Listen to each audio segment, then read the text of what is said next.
traemos un programa muy especial. Nos encontramos en una de las calles principales del pueblo de Utrera, una de las grandes vías urbanas, como es esta vereda.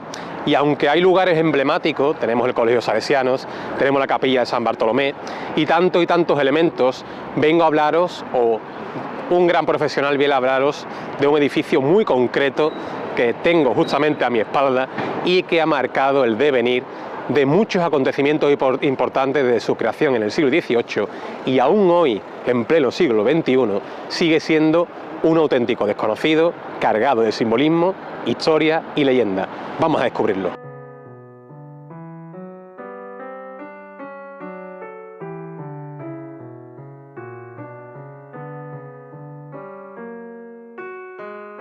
El contexto de la Casa Azurga de Utrera pues lo podemos englobar en lo que se conoce como la España borbónica, donde reina Carlos III, y tenemos que decir que el espíritu de la Ilustración es lo que baña a todo este contexto histórico. En cuanto a los aspectos demográficos, Utrera en estos momentos pues, cuenta con unas 2.500 cabezas de familia, y lo que en números actuales pues, se pueden decir que son unas 9.000 personas las que componen la villa de Utrera. Estamos hablando de lo que es la Utrera del siglo XVIII, que es la Utrera moderna y la Utrera contemporánea. En cuanto a la sociedad, pues tenemos los tres estamentos fundamentales, compuestos por nobles y caballeros notorios o hijos de algo, también a personas que pertenecen a cargos públicos o la administración, y los jornaleros. Después, finalmente, pues tenemos al pueblo llano y a los pobres o desheredados. En cuanto al urbanismo, Utrera en estos momentos, pues tenemos que decir que se extiende más allá de sus arrabales extramuros, a la zona norte, es decir, a donde nos encontramos ahora mismo y donde se sitúa la Casa Azurga, que antiguamente se conocía como lo que era la vereda del Carmen. Pero tenemos que puntualizar que durante el siglo XV-XVI la villa de Utrera adquiere la configuración, digamos, más notoria, porque se empiezan a construir las principales parroquias, los hospitales, los conventos, el cabildo municipal que se sitúa en la Plaza del Bacalao, la Fuente de Ocho Caños o, por ejemplo, el Niño Perdido. Finalmente, con respecto a la economía, hay que comentar que Utrera es una ciudad agropecuaria, en la que los principales elementos de estas pues, se refieren a lo que es la cultura mediterránea, es decir, el trigo, la vid y el olivo. Referente a este último concepto, Utrera adquiere o se le acuña el término de lo que se conoce como una agrociudad, porque se empiezan a construir los principales cortijos, haciendas y los molinos de aceite. El término casa-palacio tenemos que tirar primero de su origen, que lo marca, esta pauta la marca la ciudad de Sevilla, porque estas construcciones tienen su núcleo fundamental de su origen, digamos, en el Palacio Mudéjar de Pedro I, que pertenece al Alcázar de Sevilla, y lo podemos fechar en el siglo XIV. En este tipo de construcciones, la nobleza quiere mostrar su poder adquisitivo, su grandilocuencia, y realiza este tipo de edificaciones que se estructuran en torno a partir de un patio principal en el que se van construyendo el resto de dependencias. El núcleo de esta construcción lo constituye lo que es una zona noble, donde reside la familia propietaria, y lo que se conoce como una casa de campo o una casa de labor. Después de la construcción del Palacio de Mudéjar de Pedro I en Sevilla, posteriormente, desde ya siglo XIV, XV y XVI, ya entramos en el Renacimiento, pues destacan, por ejemplo, la Casa de Rey Moro, la Casa de los Marqueses de Largaba, la Casa Pilato, Palacio de Dueñas o la Casa de los Mañaras. Pues toda esa amalgama, todos esos complejos arquitectónicos son la influencia que después se traslada a la ciudad de Utrera. Ya en Utrera podemos destacar las construcciones principales de casas-palacios, pues tenemos, por ejemplo,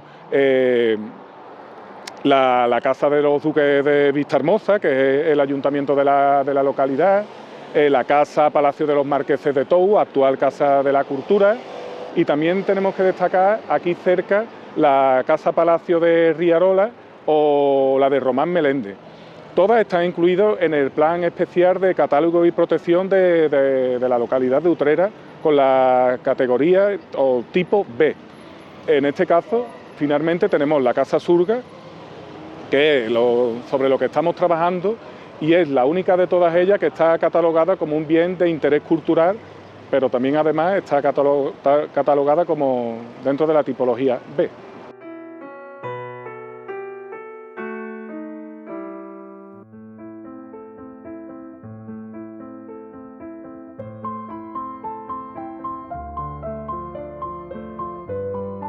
La familia que se encarga de levantar este gran proyecto, tras un profundo estudio de investigación que personalmente realicé en la Universidad de Sevilla, relativo a un máster del patrimonio, con sus correspondientes consultas en archivos, registros y también en parroquias, etcétera, pues el origen de esta familia, según el diccionario de heráldica y genealogía de los hermanos Carrafa, se sitúan en Álava. El apellido Fernández Abaunza viene de Álava, del señorío de Vizcaya, y por lo tanto la familia Fernández de Abaunza es de origen vasco. Lo que pasa es que según algunas fuentes orales irradia la procedencia de esta familia y se dice que vienen de tierras cubanas o incluso de la cercana localidad sevillana de Palomares de Río.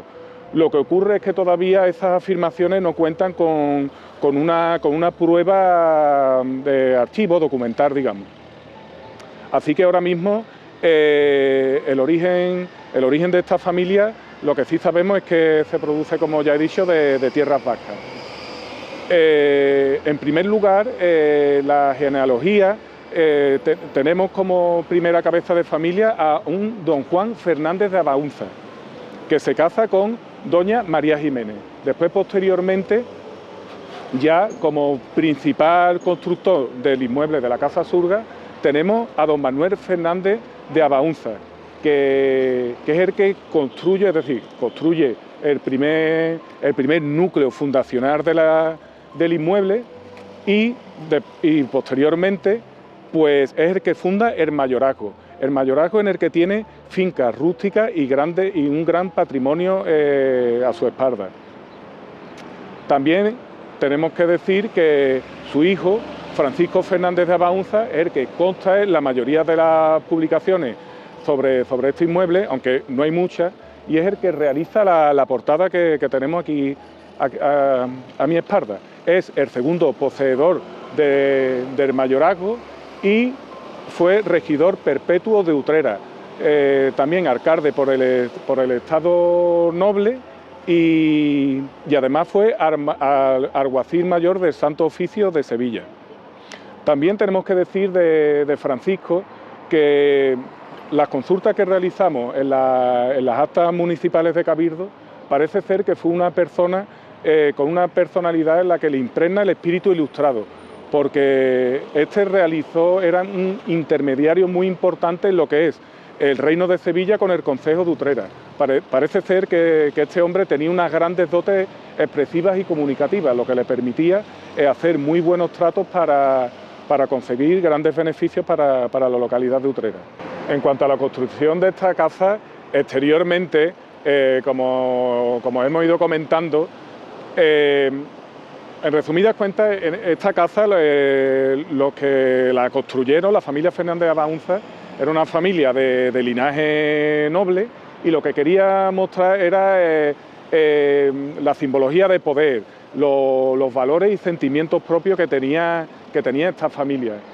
Y por lo tanto, en el exterior tenemos en primer término la portada, que está dividida en tres cuerpos, una planta baja, una primera planta y el remate que es constituido por un mirador. Y según el estudio de Tabales y Durán del año 2018, en el que realizaron un estudio de restauración de los paramentos, pues se dice que este edificio es monofásico, es decir, que se construyó a partir de una sola fase, como indicó en su momento el estudio paramentar de la fachada. solo, es decir, con reformas de menor entidad a partir ya del siglo XIX y XX. Pero si entramos dentro, lo que nos indican los paramentos es que este edificio pues, estuvo diseminado, es decir, tuvo varios procesos constructivos. Y según el testamento de Manuel Fernández de Abaunza, el padre de nuestro referido Francisco, esta casa tuvo un núcleo fundacional que fue el germen del inmueble y a partir de ahí, según las necesidades que se iban presentando, pues se iban construyendo las distintas dependencias. Tal y como recoge su testamento, este hombre adquirió distintas dependencias ya ruinosas que se encontraban en la calle de aquí al lado, en la calle Ramón y Cajal, que era la antigua calle de los Negros.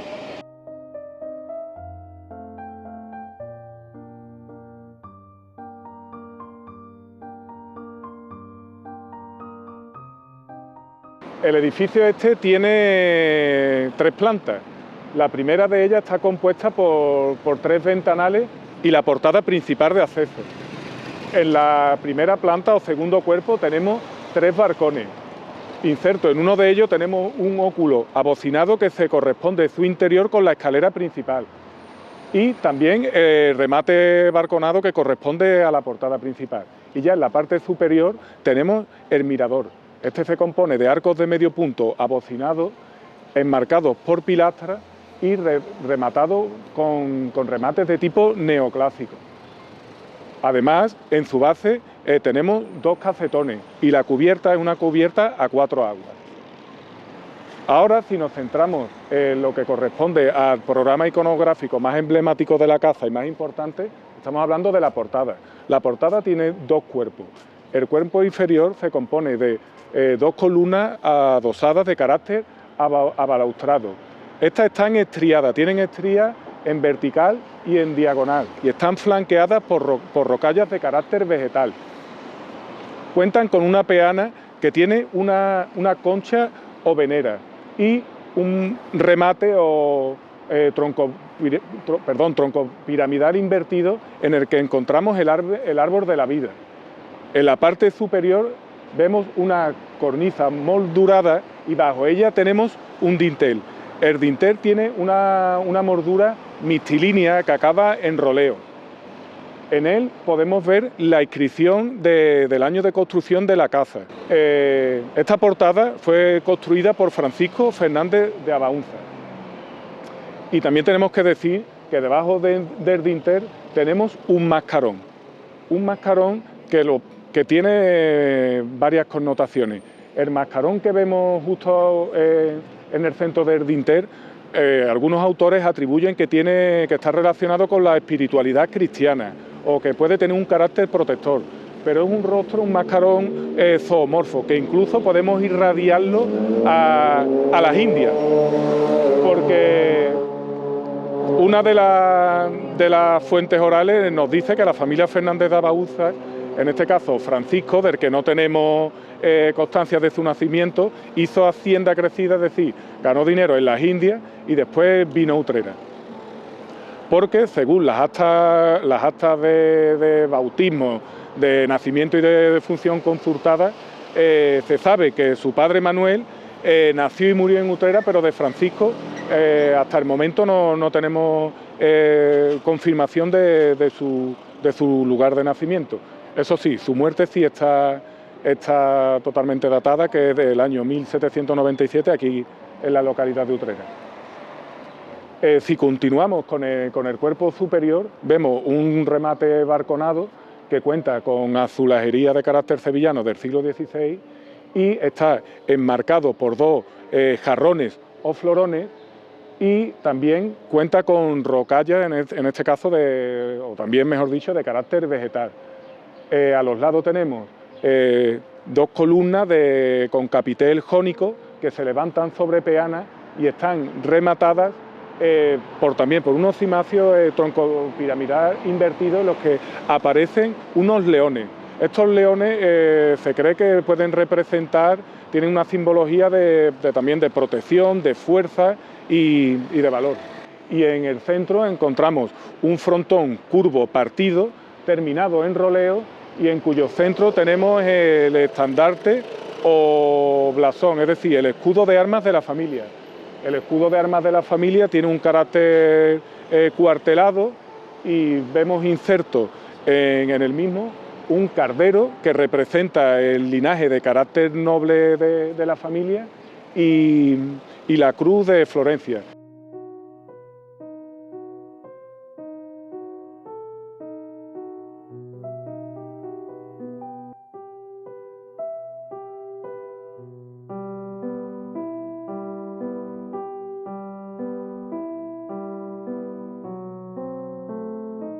Finalmente, en cuanto a la situación de la portada, tenemos que comentar lo siguiente. Según dos estudios pertenecientes al inmueble, el primero de ellos, el de Tabales y Durán, nos dice que la situación lateral de la portada se debe a una improvisación durante el momento constructivo. Por eso aparece aquí en un lateral.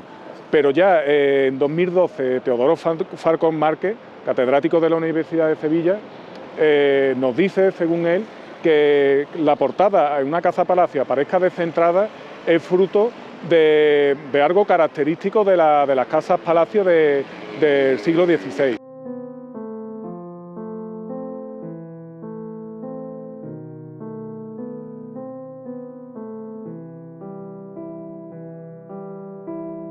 Como hemos dicho en otra ocasión, esta casa es fruto de la proyección de la riqueza, el carácter nobiliario de una familia pudiente de la localidad, pero en la cual influye un componente fundamental, que es la riqueza de la misma. La riqueza de esta familia está basada en el olivar.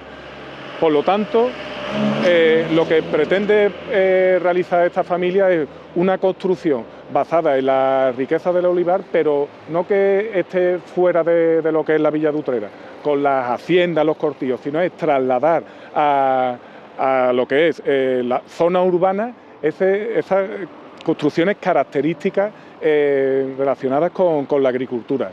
En este caso, la familia proyecta un inmueble en el que pueda vivir, que está constituido por una zona noble y en el que se puedan realizar las labores relacionadas con el olivo, con la aceituna.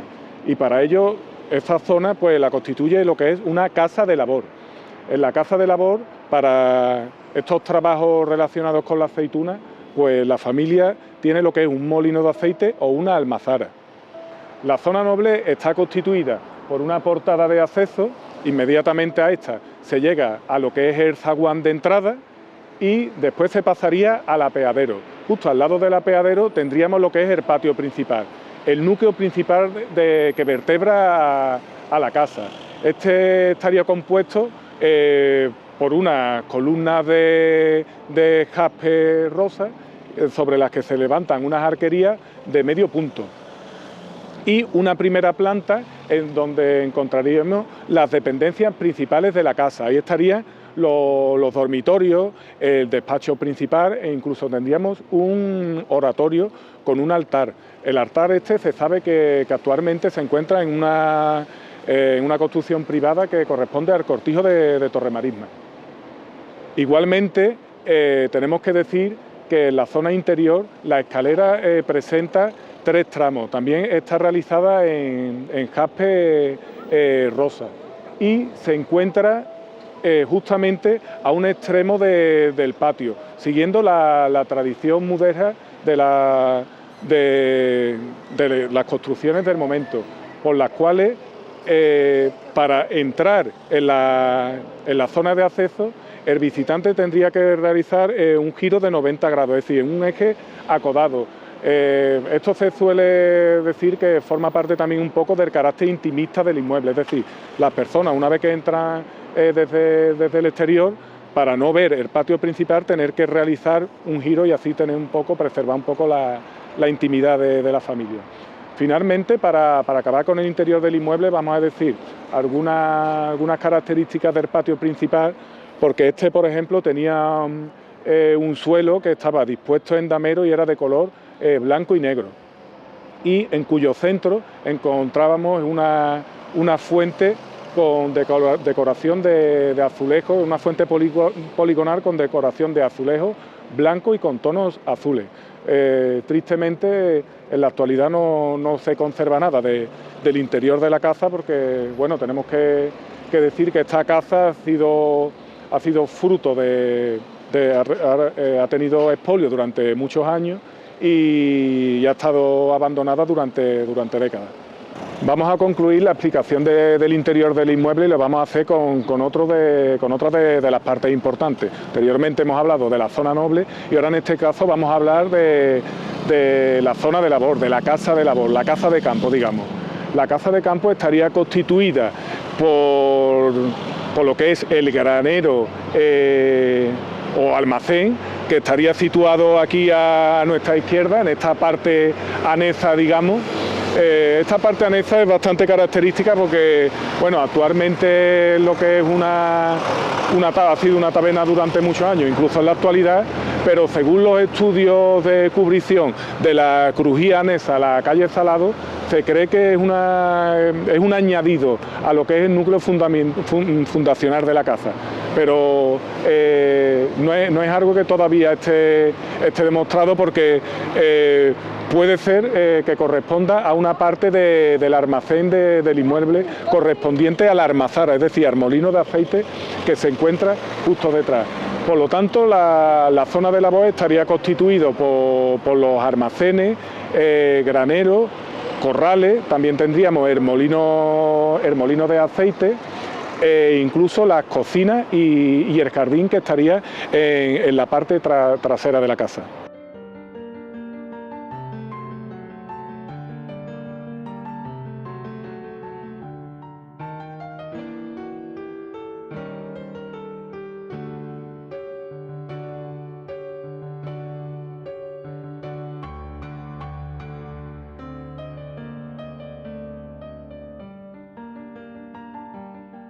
Sobre las pinturas, bueno, he intentado aportar un estudio a lo que ya había previamente realizado, que le corresponde al arqueólogo Miguel Ángel Tabales y Ana Durán, que realizaron en 2018 el estudio paramentar de la fachada, y ellos aportaron una temática de carácter mitológica a esta fachada.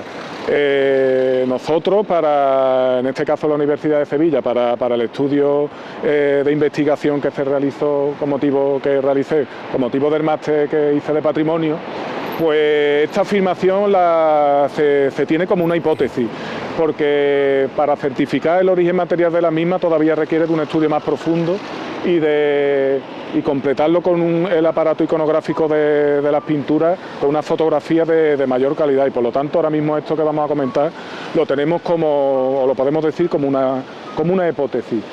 Lo que sí es cierto es que las pinturas de la fachada ya se sabía con anterioridad a este estudio paramental que había pinturas en la Cazazurga, pero que la cal, que lo ha protegido durante muchos años, y las intervenciones que ha sufrido posteriormente, pues tenemos que decir que la han ido deteriorando, y por desgracia pues lo que se ha podido conservar es prácticamente muy poco. La cal que la ha protegido la fachada de Zurga durante tantísimos años estaba motivado porque se realizó con un carácter preventivo para evitar a finales del siglo XVIII las posibles pandemias. E igualmente tenemos que decir que el gusto de la época por pintar las fachadas era bastante significativo, además de que significaba lo que era abaratar costes, porque había mucho gusto por representar elementos arquitectónicos en la fachada, pero claro, cuando no llegaba la economía, pues se recurría a la pintura de la fachada.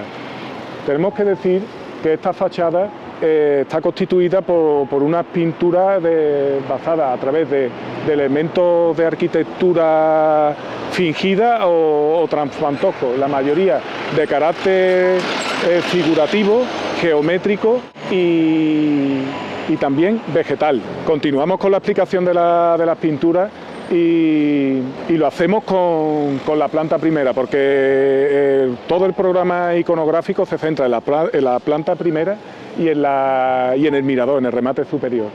La planta primera está constituida en su mayoría por la representación de sillares fingidos.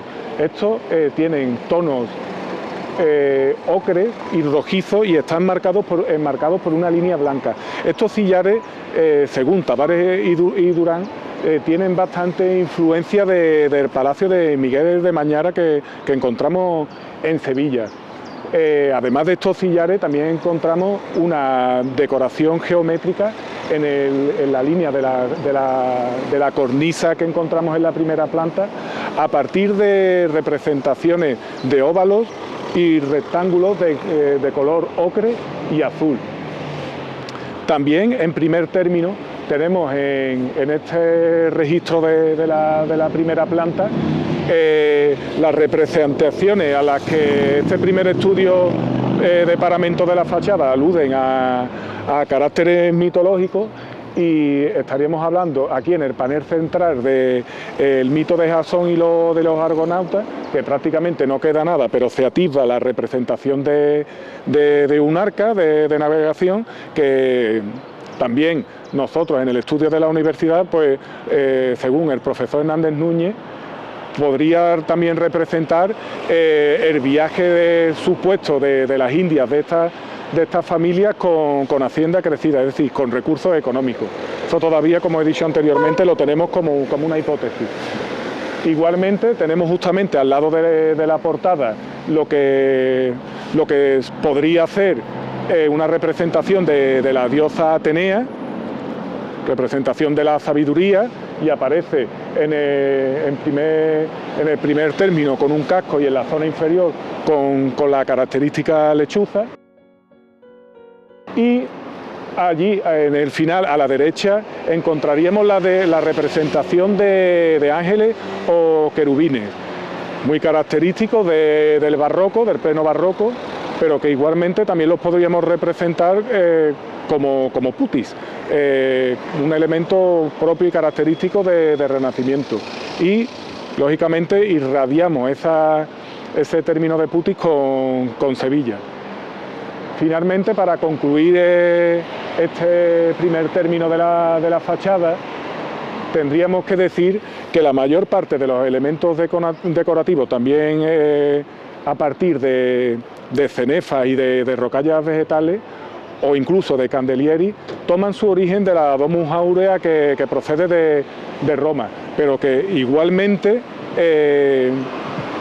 estas representaciones decorativas las podemos encontrar también en la sacristía mayor de la Catedral de Sevilla.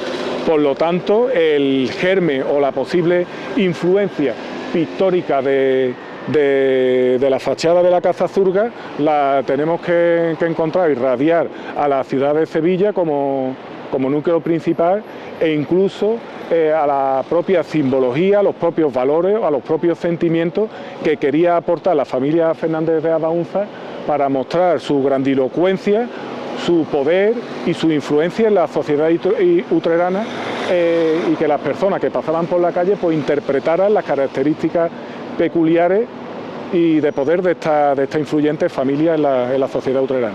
Para concluir la explicación de estas interesantes pinturas de la Cazazurga, vamos a hacer por último referencia a la posible inclusión del fruto de la granada. El fruto de la granada representa la unidad, pero en la atribución posterior posiblemente también simplemente sean macollas frutales o incluso guirnaldas. También tenemos que decir que en las pilastras que aparecen en la parte superior, es decir, del mirador, tenemos la inclusión del mito de Jacinto y Céfiro.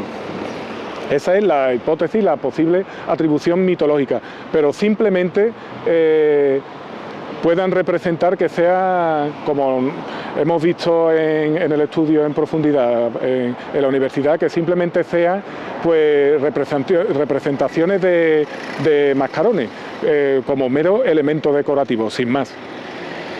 E igualmente en el mirador podemos encontrar en los casetones que aparecen en la parte inferior del mirador, hay 27 casetones, de los cuales 13 de ellos están representados con distintos personajes en los que hay una comunicación entre ellos y posiblemente sea una representación de la sociedad utrerana del momento. O incluso también podemos irradiarlo al exterior, porque podemos encontrar algunos elementos que lo podemos referenciar con ese carácter indiano o posible referencia indiana que se le ha dado a este inmueble, con la conexión de la familia Baunza con la procedencia de tierras cubanas. Pero como ya digo, una referencia que pertenece a las fuentes orales, pero que todavía documentalmente es una línea que está abierta a una futura investigación. Pues este inmueble, como ya está totalmente documentado, está fechado en el 1783 y estuvo habitado hasta mediados del siglo XX, es decir, hasta el año 1954, por don Eduardo Espinosa González Pérez, que era un párroco de Villamartín. Entonces, esta casa pues, ha estado desde el siglo XVIII hasta el XX, como hemos dicho, habitada. Ya a partir de que muriera el último propietario, el inmueble, por diferencias con la testamentaria de la casa entre los herederos, quedó totalmente abandonada.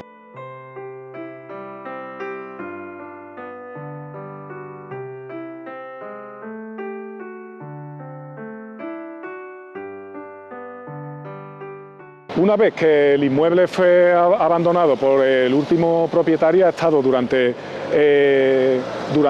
décadas en desuso. E incluso en el año 1974 se pensó en su demolición, pero lógicamente informes favorables lo evitaron. Para que veamos esta contradicción, en el año 1974 se plantea incluso la demolición y en el año 1977 es declarado bien de interés cultural. Es de los pocos inmuebles en la localidad de Utrera que tiene ese grado de protección, junto con el castillo y las principales parroquias de Santa María, Santiago y también el santuario de Consolación. También tenemos que decir que este progresivo deterioro y abandono de este inmueble, que también fue expoliado, a partir de los años 80 se promovieron distintas actuaciones, como la cubrición de la crujía de la zona anexa de la calle Salado. Ya en el año 1980 hubo desprendimientos también en la calle Ramón y Cajal, antigua calle Los Negros, y finalmente se decidió en el año 1986-87, a partir de un proyecto de consolidación de la Diputación de Sevilla, protegerlo.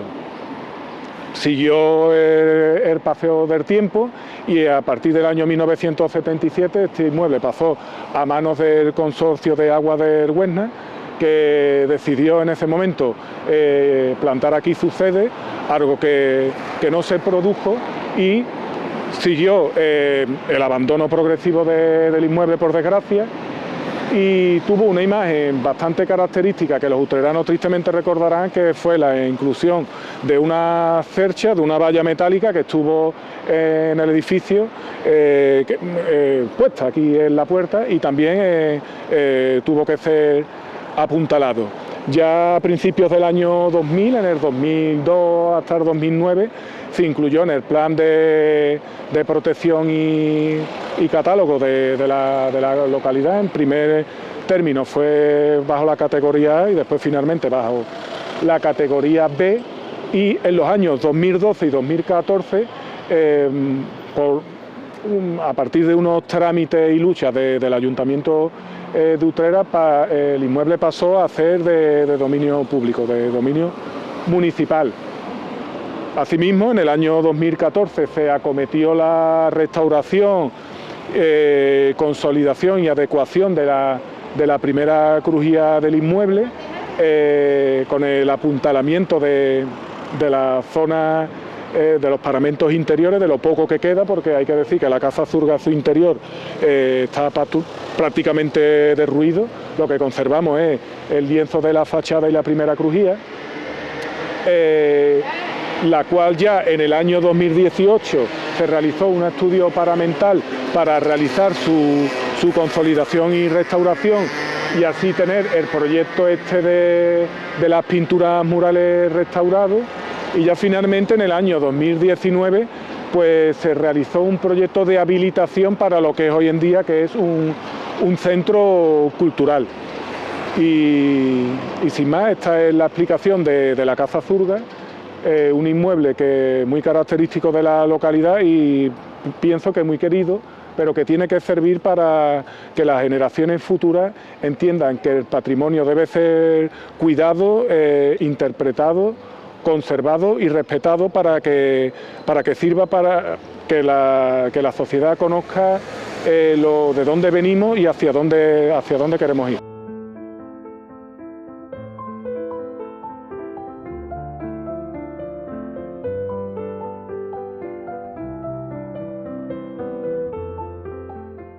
Gracias a Diego hemos podido conocer todos los entresijos de esta casa, de este primer contacto con la familia Fernández de Abaunza, que llegó aquí para cambiarlo todo. Desde ese momento hasta el día presente, este edificio, como bien hemos podido ser testigos, ha ido evolucionando, ha ido cambiando, transformándose a medida que lo hacía la propia localidad. Es decir, el latir de Utrera también ha marcado el latir de la propia Casa Zurga. Desde entonces, y su reapertura, se ha convertido también en la sede del propio Santuario de Consolación, acogiendo esa gran exposición que tuvo lugar con los 500 años del santuario.